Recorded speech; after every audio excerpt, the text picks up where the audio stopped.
এটা অসম্ভব ব্যাপার। কোনো একটা মেডিসিন তাকে কি করে ভালো রাখবে, যেখানে সে ভালো ঘুমিয়ে ভালো খাইয়া মানে এত কিছু কইরাও সে নিরাপদ না, সেখানে সে একটা ট্যাবলেট দিয়ে নিরাপদ। তার মানে আমরা বলছি না যে আপনি প্যারাসিটামলও খাইতে পারবেন না অথবা আপনার টাইফয়েড হলে ওষুধ খাইতে পারবেন না, এরকম কথা না। মানে যেই ওষুধগুলো রেগুলার চলবে। আপনার শরীরে যে কোনো প্রবলেম তৈরি হওয়ার জন্যে আপনার নানান রকমের অনিয়ম দায়ী। ডায়াবেটিস হচ্ছে এমন একটা রোগ যেখানে সেলুলার ওভারলোড হচ্ছে রুট কজ। সেলুলার ওভারলোড, এখন সেলুলার ওভারলোড মানে সেলুলার ওভারলোড যদি না থাকে তাহলে ডায়াবেটিস, উচ্চ রক্তচাপ এগুলো থেকে প্রায় 60-70 ধরনের রোগ হতেই পারে না।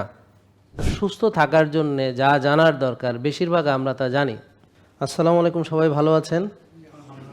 আলহামদুলিল্লাহ। আমরা চাই সবাই ভালো থাক, ওষুধমুক্ত থাক, এবং এই ওষুধমুক্ত বাংলাদেশ এবং ওষুধমুক্ত পৃথিবী গড়ার জন্যে আমরা যে আন্দোলন শুরু করেছি, জেকে লাইফস্টাইল লিমিটেড, আমাদের যে হেলথ রেগুলেশন এবং আলটিমেট অর্গানিক লাইফ, তো আলহামদুলিল্লাহ এবার রোজায় তারা অনেক পরিশ্রম করেছে, সবাই আমাদের প্রতিটা টিম আলহামদুলিল্লাহ। তো আমরা আপনাদের অনেকগুলো সুযোগ সুবিধা আমরা রমজানে দিয়েছি।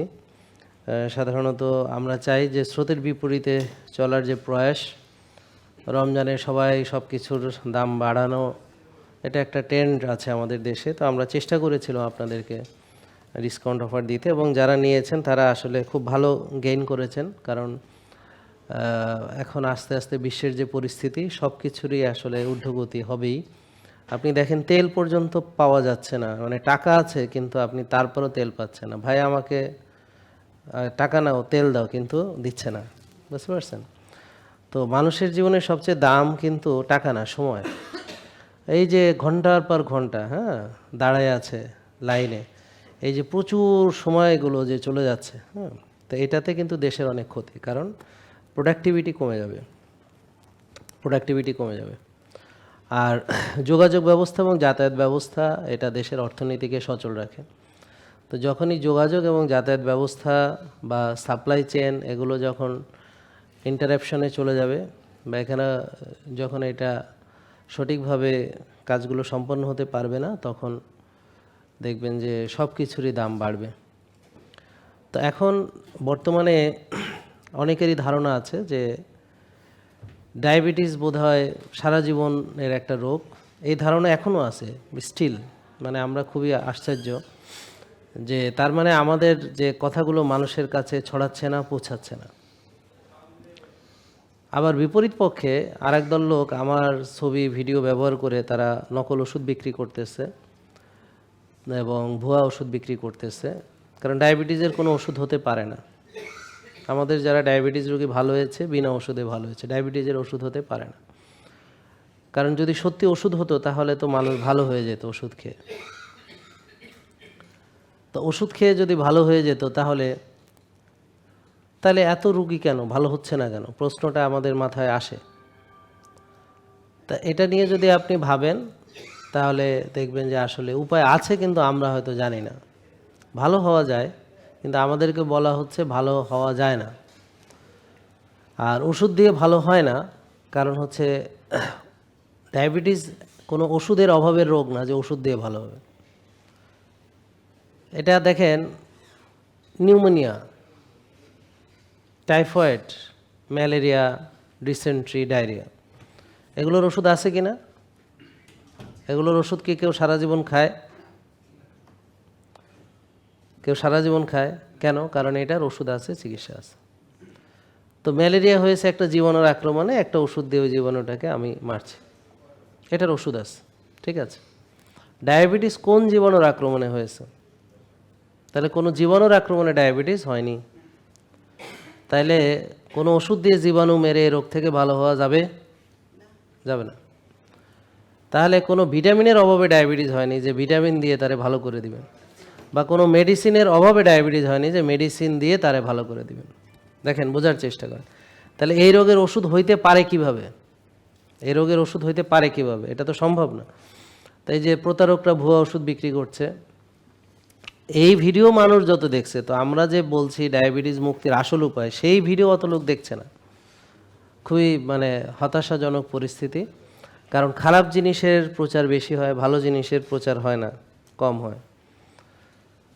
তো আপনাদের মানে উচিত এই যে ভালো কাজের প্রচার করা।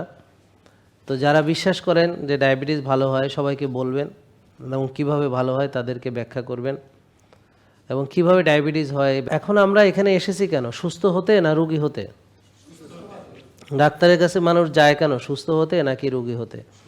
তাই সুস্থতার জ্ঞান আমাদেরকে আল্লাহ দিয়েছেন। আল্লাহর প্রতি আমরা কোটি কোটি শুকরিয়া জ্ঞাপন করি যে তিনি আমাদের রব্বুল আলামিন রহমানুর রাহিম, তিনি আমাদেরকে জ্ঞান দান করেছেন, এবং তিনি আমাদেরকে শুধু জ্ঞান দান করেছেন তাই নয়, তিনি আমাদেরকে আশরাফুল মাকলুকাত ঘোষণা করেছেন। এই জ্ঞান যাদের যত ভালো থাকবে, বেশি থাকবে, তারাই তত এই বেশি আপনারা সম্মানিত হবেন সবার কাছে। তা আপনি যদি সম্মানিত হতে চান তাহলে জ্ঞান অর্জন করুন। জ্ঞানী ব্যক্তিরা সম্মানিত হবেন। কারণ হযরত আদম আলাইহিস সালামকে এতটা শ্রেষ্ঠত্ব আল্লাহ দিয়েছেন যে সকল ফেরেশতা তাকে সিজদা করেছে। জিবরাইল হচ্ছে অনেক শক্তিশালী ফেরেশতা, আল্লাহর নিখুঁত সৃষ্টি কিন্তু জিবরাইল আলাইহিস সালাম। হ্যাঁ, আমাদেরকে আল্লাহ ত্রুটিপূর্ণ করে সৃষ্টি করেছে।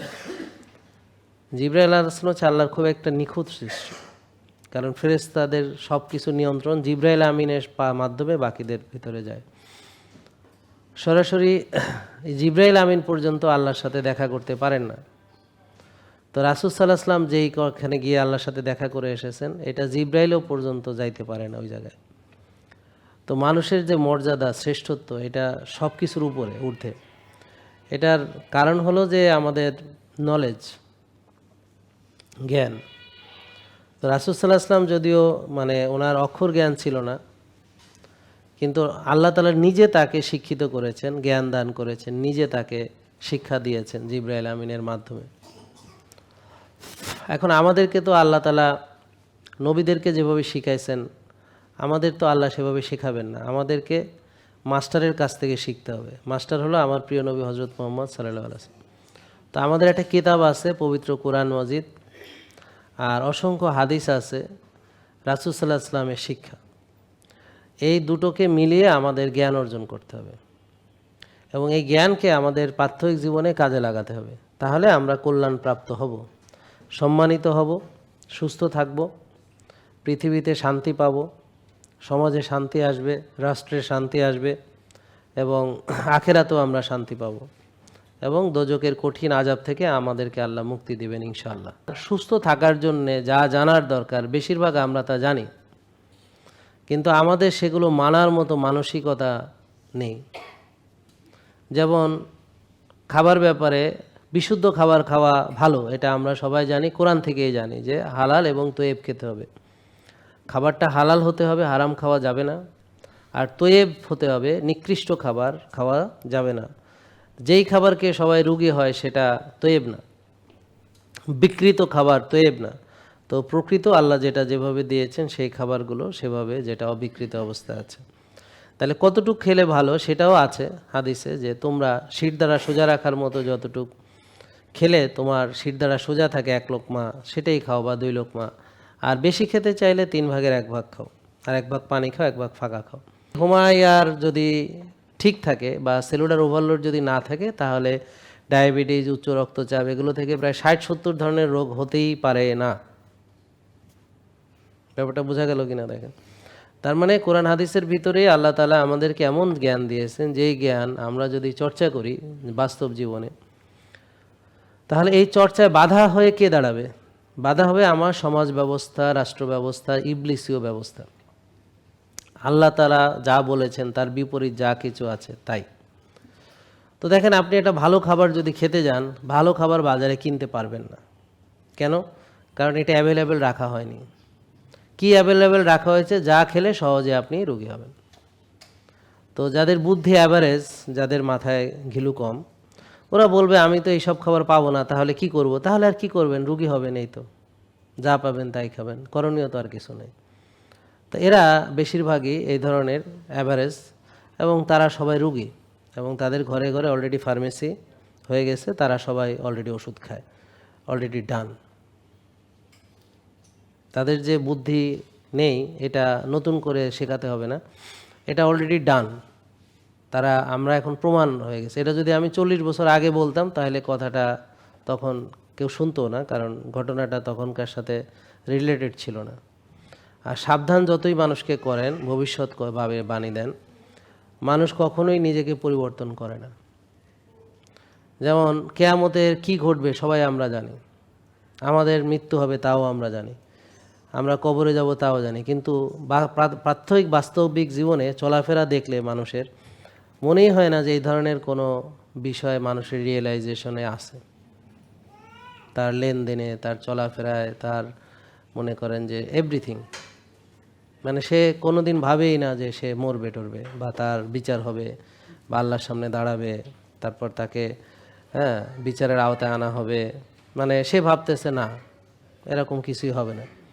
তো তাহলে ভবিষ্যৎবাণী কোনোদিন কাজ করে না, ভবিষ্যৎবাণী কোনো কাজ করে না। তো এখন আমি যদি 40 বছর আগে বলতাম যে ভাই আপনারা যে এইভাবে খাইতে আছেন, রাত জাগতেছেন, টেনশন করতেছেন, সবাই কিন্তু রুগী হয়ে যাবেন, দূর মিয়া কই, কেউ তো রুগী হয়নি, কারণ তখন এই রোগগুলো ছিল না। কিন্তু আফটার 40 ইয়ার্স দেখেন সবাই অলরেডি হয়ে গেছে। তো এখন তো আর আমাকে আর এটা আপনাদের বুঝাইতে কোনো অসুবিধা নেই।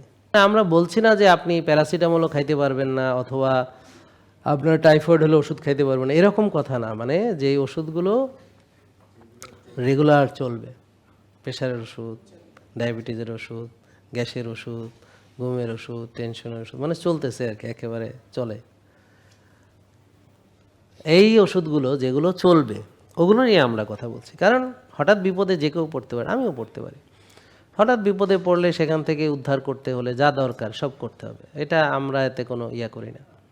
কারণ এখানে 40 বছর ওষুধ খেয়ে মরে নাই, আর হ্যাঁ 7 দিন খেয়ে মরে যাবে, আমরা এটা বিশ্বাস করি না। বুঝতে পারছেন? 40 বছর ওষুধ খেয়ে দিব্যি বাইসে আছে, হ্যাঁ এখনো মরে নাই, আর হ্যাঁ 7 দিন 5 দিন ওষুধ খেয়ে বলে মরে যাব। তো কিছু লোক আছে ওরা এক্সট্রিমিস্ট, ওরা না আমি ওষুধ খাবোই না, মরে গেল। ভাই তোমার দরকার হলে খাও, তোমাকে তো আমরা ওইটা বলি নাই। ভাই অযথা বাড়াবাড়ি কেন করো শুধু শুধু? বুঝতে পারছেন? শুধু শুধু বাড়াবাড়ি করা আমাদের এখানে নাই।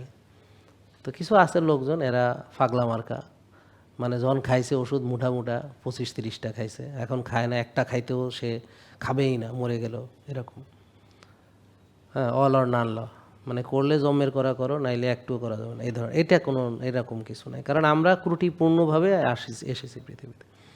এবং আল্লাহ হচ্ছে ক্ষমাশীল, দয়ালু, মেহেরবান, এবং তিনি পছন্দ করেন আমরা যেন বারবার ক্ষমা চাই। তো একটা লোক নিরপরাধ নিষ্পাপ, তো সে তো আর কি ক্ষমা চাইবে? কথা বুঝতে পারছেন? তো তার মানে এখানে আমরা অলরেডি অনুমতি প্রাপ্ত যে আমাদের ভুল ত্রুটি হবে, আমরা ক্ষমা চাইব, এবং যদি আমরা তা না করি তাহলে আল্লাহ আর একটা জাতি বানাবে, তারা ভুল করবে, ক্ষমা চাইবে। বুঝতে পারছেন? তো এইটাতে কোনো প্রবলেম নাই, কারণ আমরা ট্রায়াল অ্যান্ড এররের ভিতর দিয়ে যাইতে হবে। আপনি নিষ্পাপও হইতে হবে না, কারণ আপনি জান্নাতে যাওয়ার জন্য নিষ্পাপ হওয়ার কোনো শর্ত নাই। জান্নাতে যাওয়ার শর্তটা সহজ, কি যে তোমার পাল্লা ভারী হবে যেদিকে সেদিকে যাওয়া। তো তোমার যদি পাপ এত করো আর নেকি যদি কম থাকে, তখন তুমি নেকির পাল্লা থেকে বদের পাল্লা ভারী হইলে জাহান্নামে যাবা। তো ধরেন আপনি অনেক পাপ করছেন, কিন্তু আবার ভালো কাজ আরও অনেক করছেন, তো যেখানে পাল্লা ভারী সেদিক যাবেন। তাহলে নিষ্পাপ হইতে হবে এরকম কোথাও নাই, নাকি আছে? আছে নাকি? তবে হ্যাঁ, কিছু কিছু পাপের ওজন এত বেশি হবে যে অনেক নেকি দিয়েও সেটারে কভার করা যাবে না, সেটা আছে আলাদা। তারপরে কিছু কিছু জিনিস আছে, যেমন ধরেন আল্লাহ ক্ষমা করবেন যে আল্লাহর সঙ্গে যা করেছেন, কিন্তু বান্দার সঙ্গে ধরেন কাউরে প্রতারিত করেছেন, কারো প্রতি জুলুম করেছেন, তো এইটা তো আপনাকে আল্লাহ ক্ষমা করবেন না, আল্লাহ বলে দিয়েছেন। তখন আপনি পড়বেন মহাবিপদে। বান্দার হক যারা নষ্ট করে, যারা ধরেন আমাদের বাধ্য করে ঘুষ খাইতে আছে, আমাদের বাধ্য করে মনে করেন যে আমাদের থেকে টাকা হাতায় নিতে আছে, বুঝতে পারছেন? তা এরা কিভাবে এই কোনা থেকে মাপ পাবে? আমার কথা বুঝেন নাই? তো আমাদের দুর্বলতার সুযোগ নিয়ে আমাদের থেকে টাকা হাতাইতেছে, তো এরা কিভাবে মনে করেন যে এখান থেকে এসে করবে? ডায়াবেটিস হচ্ছে এমন একটা রোগ যেখানে সেলুলার ওভারলোড হচ্ছে রুট কজ। সেলুলার ওভারলোড, এখন সেলুলার ওভারলোড মানে চর্বি জমে গেছে কোষের ভিতরে এত বেশি যে সেটা রাখার মতো যথেষ্ট স্পেস নাই, অথবা যতটুকু স্পেস আছে তার চেয়ে বেশি হয়েছে। এই জন্য ওভারলোড মানে কি, ধরেন এই রুমে এখন লোক ধারণের জায়গা নেই, তো এটা ওভারলোড হবে। এখন হলো রুমটা খালি আছে, আরও কয়েকশো লোক এসে ঢুকতে পারবে এখানে। তো এরকম হলে যখন সেলের ভিতরে প্রচুর এনার্জি ঢোকার সুযোগ থাকে, তখন মানুষ যতই খাওয়া দাওয়া করে না কেন তার কোনো ডায়াবেটিস, উচ্চ রক্তচাপ, ফ্যাটি লিভার কিছু থাকে না। ক্লিয়ার, বোঝা গেল? কিন্তু যখন সে খাইয়া খাইয়া ওভারলোড করিয়া ফেলায়, বেশি খায়, বারবার খায়, ব্যায়াম করে না, টেনশন করে, রাত জাগে, এইভাবে যদি চলতে চলতে একসময় তার ওজনও বাড়ে, আবার তার কোষের ভিতরে ওভারলোড হয়, সেলুলার ওভারলোড হয়, এবং সে দেখা গেল এবার ভাত খেলেও তার সুগার বেড়ে যাচ্ছে, রুটি খেলেও সুগার, তখন আমরা বলি ওর ডায়াবেটিস হয়েছে। তাহলে প্রথমে সেল ফাঁকা থাকে, তখন তার ডায়াবেটিস থাকে না। ভাত খেলে চিনি আসে, চিনি খুলে দেয়, ইনসুলিন এসে দরজা, চিনি ঢুকে যায় কোষে, সেটা শক্তি তৈরি করে, তো ভালোই থাকে, কোনো প্রবলেম হয় না, সুস্থ। রুটি খায়, ওখান থেকে শক্তি পায়, হ্যাঁ, কেক কোক খায়ও শক্তি পায়, হ্যাঁ, চিনি খাইলে কোনো সমস্যা হয় না। তো এটা হলো যে তার স্বাভাবিক একটা মানুষ।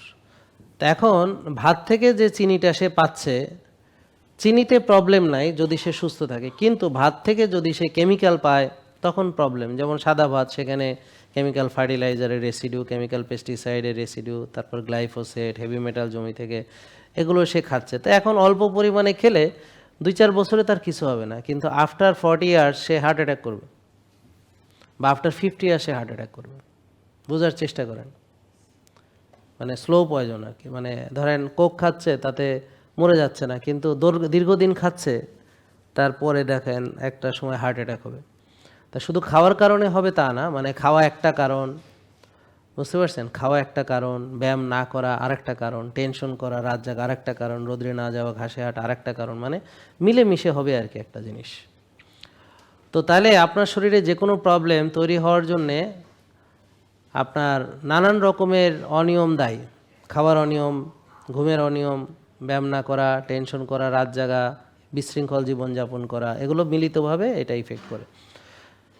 তাহলে আপনি যে কোনো একটা জিনিস পরিবর্তন করে কিছু বেনিফিট পেতে পারেন নিঃসন্দেহে, তবে পূর্ণাঙ্গ সুস্থ থাকতে হলে আপনার সার্বিক লাইফস্টাইল চেঞ্জ করতে হবে পুরোপুরিভাবে।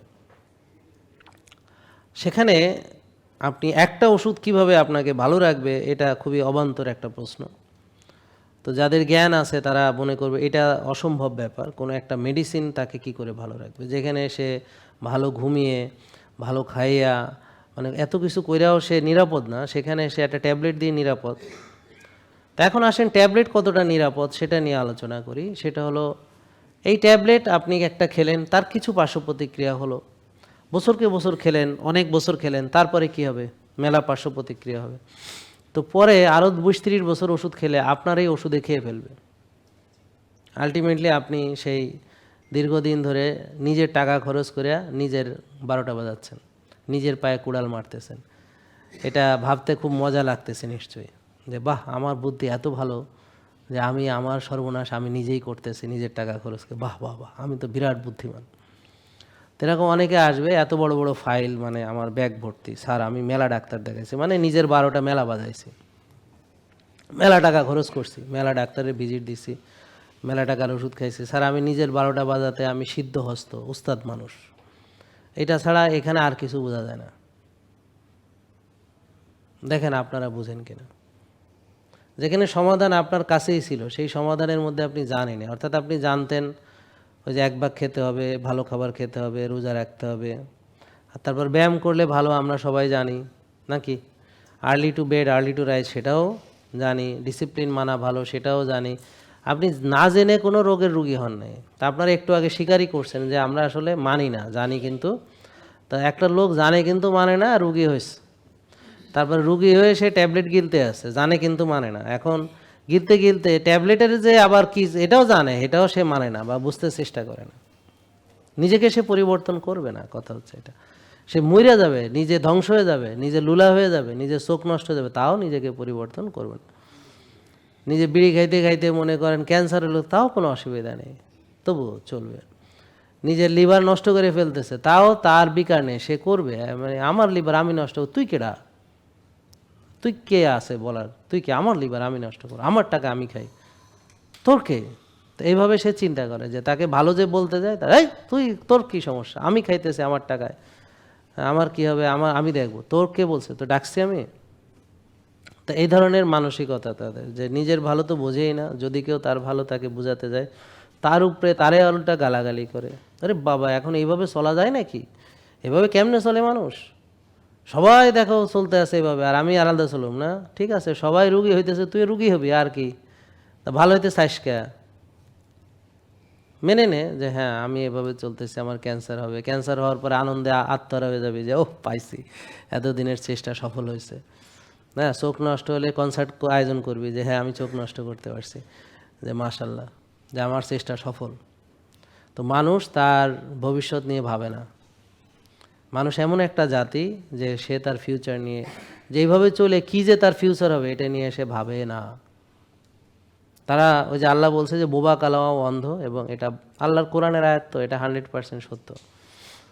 তো এরা হলো বোবা কালা অন্ধ, মানে বুঝেও বুঝে না, শুনেও শুনে না, জেনেও জানে না, দেখেও দেখে না, হ্যাঁ, আর সব বুঝেও মানে না। তা এরা বোবা কালা অন্ধ ছাড়া আর কিচ্ছু না। তো এরা নিজের জন্যে এর চেয়ে ধ্বংসের আর কি হতে পারে, যে নিজ হাতে নিজেকে ধ্বংস করতেছে। এখন এর চেয়ে আর নিজের ক্ষতি আর কি করতে পারে একটা লোক? তার মূল্যবান চোখ সে নষ্ট করলো, লিভার নষ্ট করলো, কিডনি নষ্ট করলো, এবং সে একটা ফ্যান্টাসির জগতে আছে। সে ভাবতেছে আল্লাহ আমার কি দায়িত্ব, আমি তো রুগী হব, এতটুকুই আমার কাজ, আর ডাক্তার না আমাকে ভালো বানাবে, আমার ডাক্তার আমাকে ভালো বানাতে পারতেছে না, খুব খারাপ ডাক্তার। না, কোনো ডাক্তার ভালো বানাতে তোমারে পারবে না। কারণ এই একটু আগে একটা সংবাদ, 17 ঘন্টা আগের একটা মানে একজন নিউরোসার্জন, তিনি সার্জারি করতে করতে হার্ট অ্যাটাক করেছেন। মানে এখন সার্জারি করা অবস্থা। এখন এরকম নিউরোসার্জন যদি আপনার ভাগ্যে পড়ে যে আপনার অপারেশন করতে, যে আপনার ব্রেন অপারেশন করতে হেয়ার হার্ট অ্যাটাক হয়েছে, তো দুইটাই শেষ, রুগীও শেষ, ডাক্তারও শেষ। তা আমাদের খুব ভালো লাগতেছে দেখে যে আমাদের রুগীরা তারা সব অসুস্থ লোকজনের কাছে চিকিৎসার জন্য যায়, কারণ ডাক্তাররা আপনার চেয়ে বড় রুগী। তাই জন্য এখন থেকে আপনারা যে ডাক্তার দেখান তার মানে প্রোফাইলটা দেখা দরকার, যে তার কি কি রোগ আছে, কয়টা ওষুধ খায়, সে নিজে ইনসুলিন নেয় কিনা। তো সে যদি নিজে ইনসুলিন নেয়, তা আপনাকে ইনসুলিন পর্যন্ত নেওয়া তার পবিত্র দায়িত্ব। আপনারা বুঝতে পারছেন? জেকে লাইফস্টাইল, ওষুধ মুক্ত সুস্থ জীবন।